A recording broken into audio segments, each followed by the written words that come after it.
Hello and welcome to Everyday Tarot, your daily dive into the divine wisdom of the tarot. I'm your host, Camille A. Saunders, healer, tarot enthusiast, and professional witch, and today I'm talking about tarot and rose quartz. Whether you're a seasoned tarot reader or just starting to explore, this podcast offers daily insights, intuitive messages, and practical advice drawn from the cards.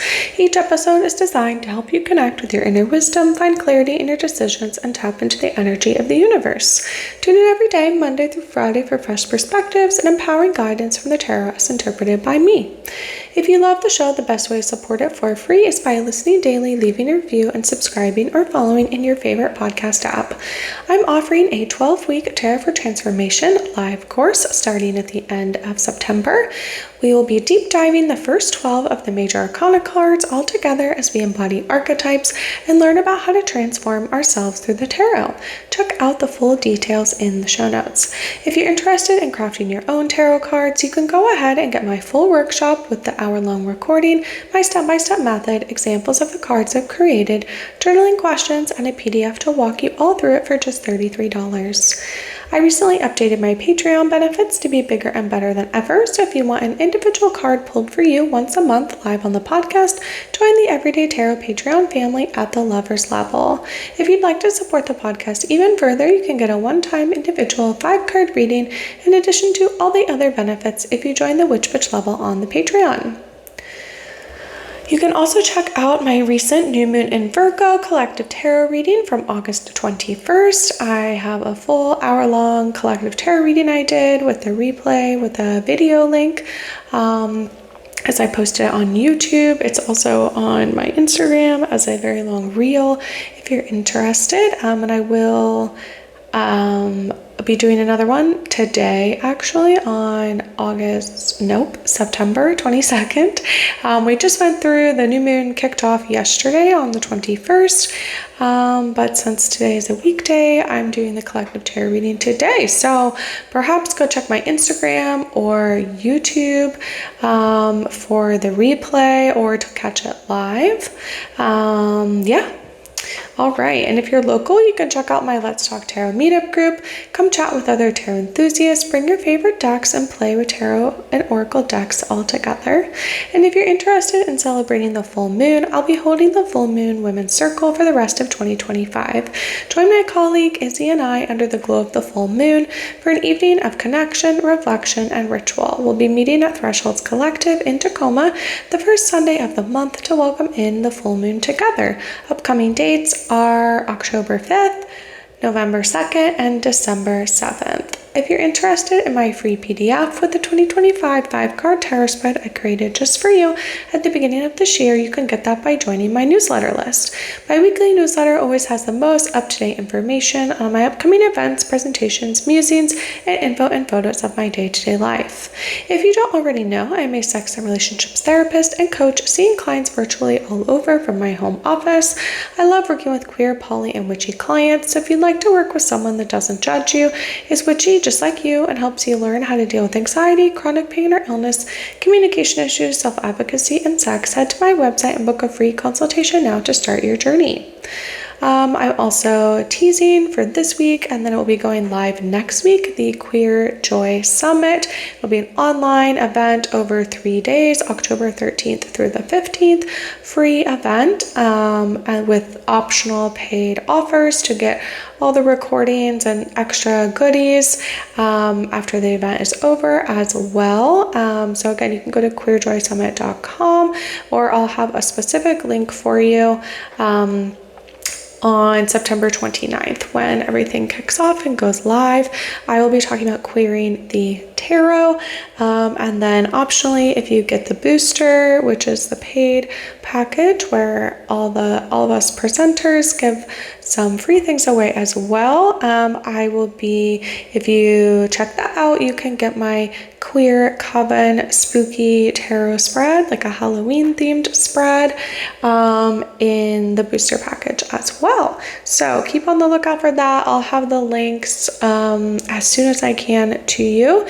but I'm excited to be doing that. All right. And then you can find the links for any of these offers in the show notes or on my website, CamilleASaunders.com/everydaytarot, in addition to the images of the cards I pull on each episode. All right. Welcome to season 15, where I'm talking all about tarot and crystals. If you haven't listened to my other seasons yet, you can check those out. In season 1, I talked tarot basics. Seasons 4, I talked tarot and pop culture. Season 5, I went through 13 common tarot spreads. Season 10, I talked tarot and witchcraft. Season 11, tarot and plant allies. And I recently wrapped up season 14, answering all of your frequently asked tarot questions. So like I said, we are on to season 15 here, where I'm talking all about tarot and crystals. And today I'm talking about rose quartz. So I'll get into myths, magic, and meanings behind rose quartz, and I will be referencing the book Stones of the Goddess, 104 Crystals for the Divine Feminine by Nicholas Pearson. All right, so rose quartz is one of my personal favorites. I know I talked about amethyst as well as my birthstone, but rose quartz is one I've found more recently. I have a beautiful rose quartz necklace that I've had for so long that the original chain got damaged at some point, and actually I think I still have it, but like the clasp aspect is broken, but I still have the crystal, the rose quartz crystal, which is in like a beautiful like triangle piece. It's pretty large, and then has like, you know, welding around it to keep it enclosed in there with I've added it to a necklace that I just like a more basic one that I had. I was really trying hard to find the artist that made the original necklace and like this piece. If I find it, I'll add it to the show notes and on my website and update it. But it's been so long now. I got it when I still lived in Seattle, so like over 8 years ago. And I am not totally sure what the artist's name is, but I would love to find it again because I love this necklace. And yeah, I remember where I bought it, which was in a like holiday market in like Soto, South Seattle downtown area, in like a big warehouse that was doing a holiday market. But anyway, so rose quartz, its magical uses are associated with love, beauty, forgiveness, and emotional balance. Its elemental signature is water. The astrological signatures are Venus, Cancer, Libra, Taurus, and Sagittarius, so quite a spread there. We have the goddess archetypes of goddess of love, mother, fierce goddess, and sacred harlot, and the formation process is igneous. So rose quartz occurs in two distinct formations. The first is anhedral, so without crystal faces, a massive form of quartz colored by fine fibrous inclusions of a mineral closely related to dumortierite. This form varies from nearly opaque to transparent. Transparent stones display a hazy, contralluce effect similar to moon quartz. Some rose quartz also exhibits asterism. So massive rose quartz is found in many places worldwide. Important centers of production are Brazil, Madagascar, South Africa, Germany, and the US. The second variety of rose quartz is ehedral. I'm gonna have to work on my gemstone crystal knowledge pronunciations here. So this type exhibits clearly defined crystal faces, and its color is derived from traces of phosphorus and aluminum, and it is found in Brazil. So there's little pre-modern lore actually about rose quartz that has survived to the present day. So rose quartz artifacts consist mostly of beads, but also cylinder seals, figures, and vessels, and these are found in China, Europe, and the Near East. Pliny the Elder from 23 to 79 Common Era, so CE, called the stone Anteros. Another nickname for Anteros in his era was Venus's eyelid. Very interesting. It's carried connotations of love and beauty since Pliny's time, and it continues to be a popular stone for drawing love today. And that's like definitely what I think of it as, like love magic, self-love. Rose quartz can be massaged or rubbed onto your face. So I know last episode I talked about jade, like face rollers. Rose quartz is another common one. It's supposed to help improve your complexion, allowing your beauty to shine. It's a popular component in love spells as the stone seeks out your barriers to love and helps you forgive yourself for the pain and guilt you've created. Again, I definitely think about it as like a self-love crystal. Through this action, rose quartz helps us become more loving to ourselves and others, and it enables us to be more receptive to the love all around us. As I was thinking about crystals this season and rose quartz, there is a company called Chakrubs, so it's like chakras, but it's crystals that are like pleasure devices that are just massive crystals. And I know rose quartz is like one of their common ones there, because again, it's sort of this like self-love connotation to the stone. So I will link to that if you're interested in learning more. So rose quartz is a popular stone for connecting to the divine feminine, in addition to representing the archetype of the goddess of love. So funny, right? All three stones that I've talked about in these episodes so far are all associated with the goddess of love. So we love that. It says rose quartz embodies the maternal principles of Great Mother. Barbara Walker describes the soft color of the stone as reminiscent of maternal qualities and a sense of security such as might be experienced by an infant at its mother's breast and remembered subconsciously into adulthood. The stone helps to strengthen our relationship with the mother of all and engenders similar motherly qualities in each of us. Rose quartz enables each of us to become a vessel for the love and healing of the Great Mother, for dissolving our resistance to this love and easing our insecurities and feelings of unworthiness. It is a popular talisman for children as it is believed to envelop them in love and protection of the mother goddess. An archaeological find of a cylinder seal carved from rose quartz is engraved with the Babylonian god Enlil and his consort Ninlil. This suggests that the stone is sacred to this goddess who ruled over the winds. Ninlil is a mother goddess figure whose epithets include the lady who gives birth and the lady who spreads her knees. Rose quartz is often found among grave goods, which indicates that it represents the aspect of the Great Mother who receives us in death.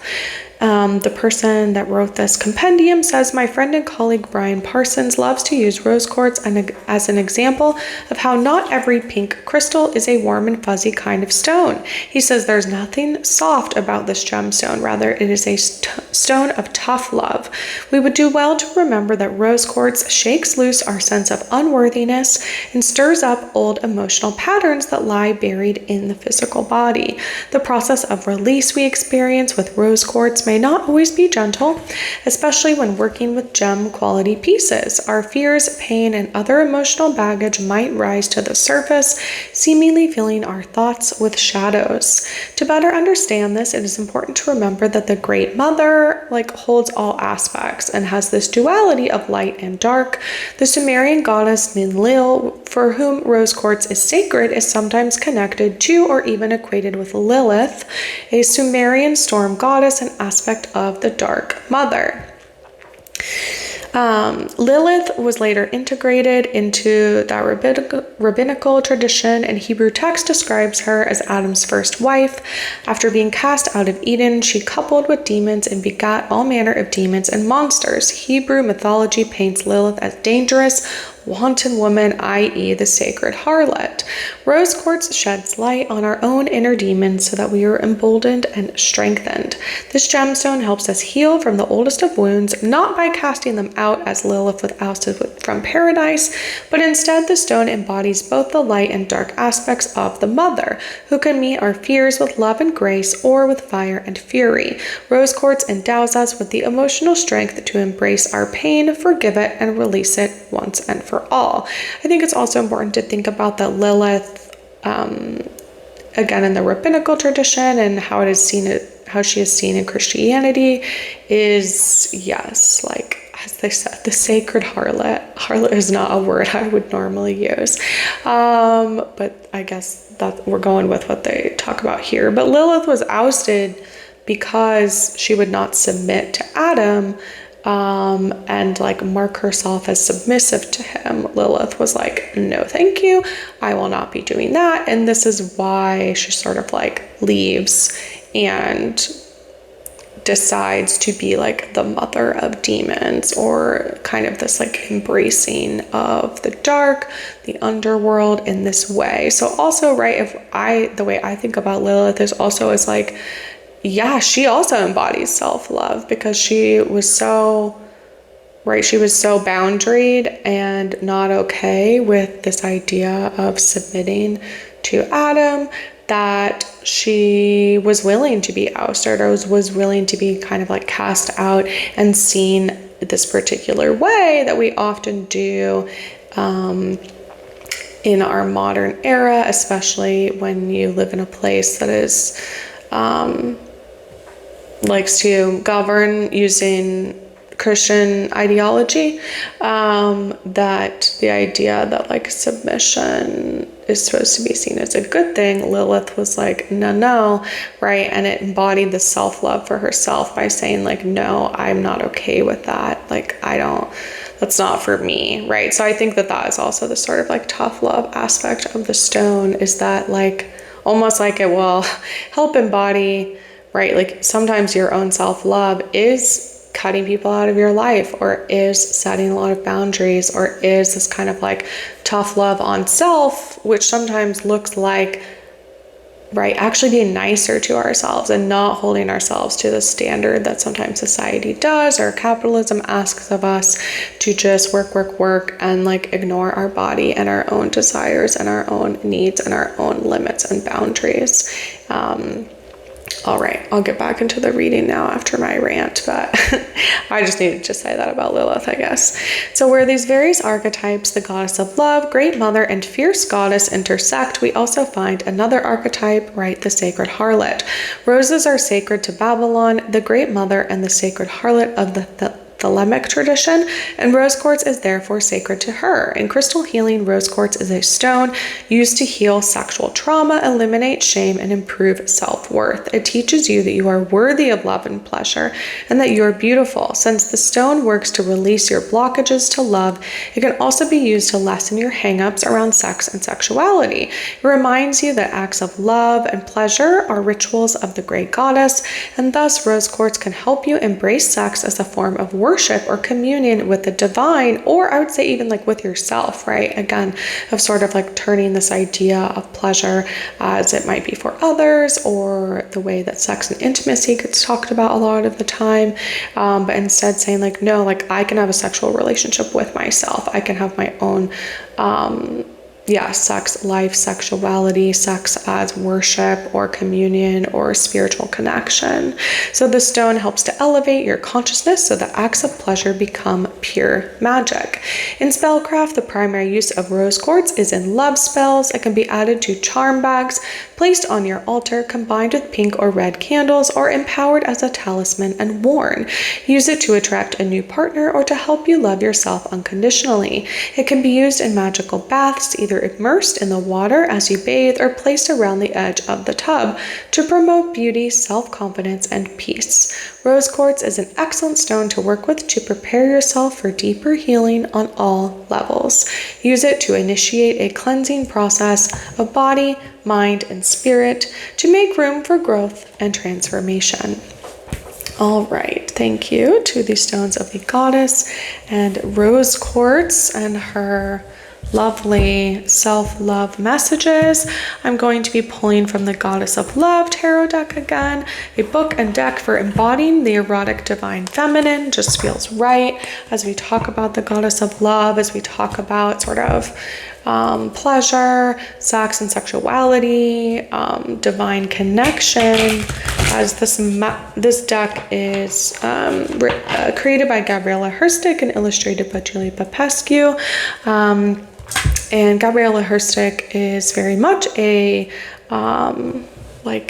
into the divine feminine. She into talking about, this is very like sex magic deck, which also can be in this way that you do with yourself or that you don't necessarily need other people to do.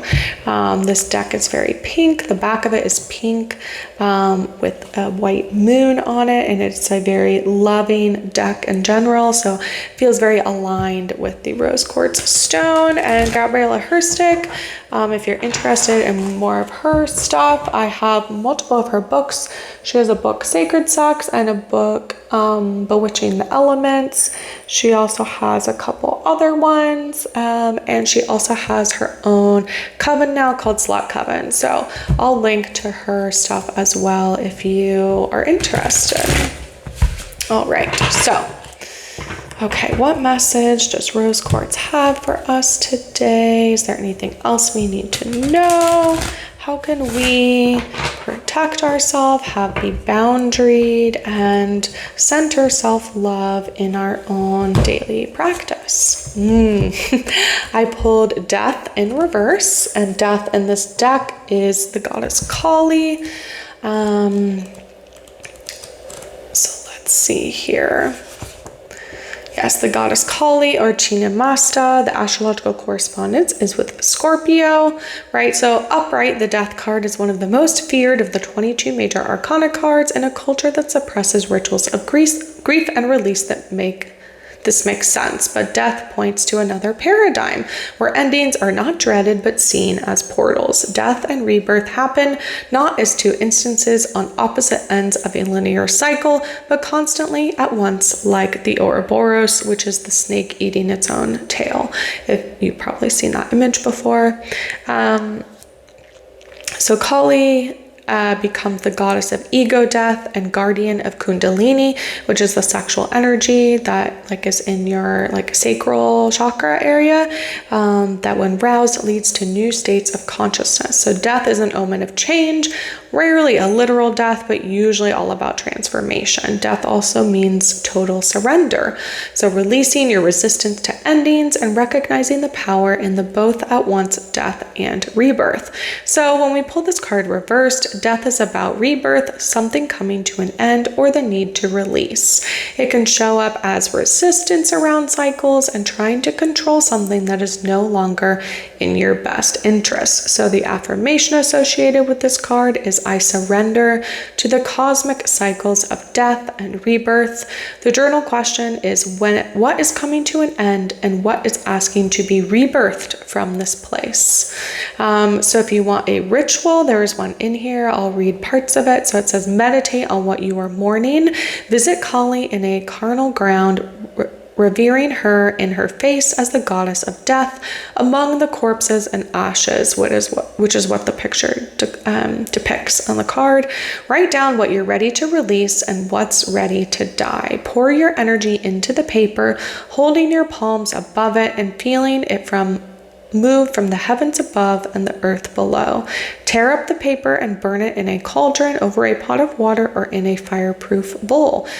Feel whatever comes up, allowing the calcination to free some space for a new beginning. Grieve, anoint your heart and third eye with the ashes to open yourself to unseen beings, and throw out, bury, or scatter the rest of the ashes, right? So this is a releasing ritual where you are writing down what you're going to release. You pour your energy into what you write down on the paper, and then you burn it in some way, right? And get rid of the ashes. Throw out, bury, scatter the rest of the ashes. And again, I'm recording this on September 17th. You are hearing this next week on September 22nd if you're listening to it as this podcast comes out. But we have just exited, or as I'm recording, are exiting the eclipse portal that we're in right now. So as we enter the new moon on September 21st, we will be moving out of the eclipse, which is all about transformation, and especially from this place of kind of grief, mourning, challenging things, shadow work, and we're moving into something else, right? So it's a great time to be releasing something and thinking about what you want to, what seeds are you sowing as we go forward? What do you want as we enter a new season? And yeah, just thinking about that as well. So what are you releasing? So, right, our rose quartz today just lets us know, right, that again, there is this sort of like intense side to the crystal as well, right? The death, the Kali, goddess Kali card, and that's okay, right? We can hold both. That we can hold the complexity of life, is that there is lots of joy and also lots of grief, and that we shouldn't be afraid of either one or try to live in the middle in this more neutral state. All right, well, if you'd like to join me on the journey of using the tarot for transformation, click on the link in the show notes to check it out. We'll be working together for 12 weeks of calls and journaling to discover what happens when we want to transform our lives through the tarot. Links for the tarot decks will always be in the show notes and on my website if you'd like to look at them or purchase them. And thanks for joining me today on Everyday Tarot. Just as a reminder, the podcast comes out daily, Monday through Friday for all of 2025. And you can email me, me@CamilleASaunders.com with your thoughts, questions, and more. All right, see you soon. Bye-bye.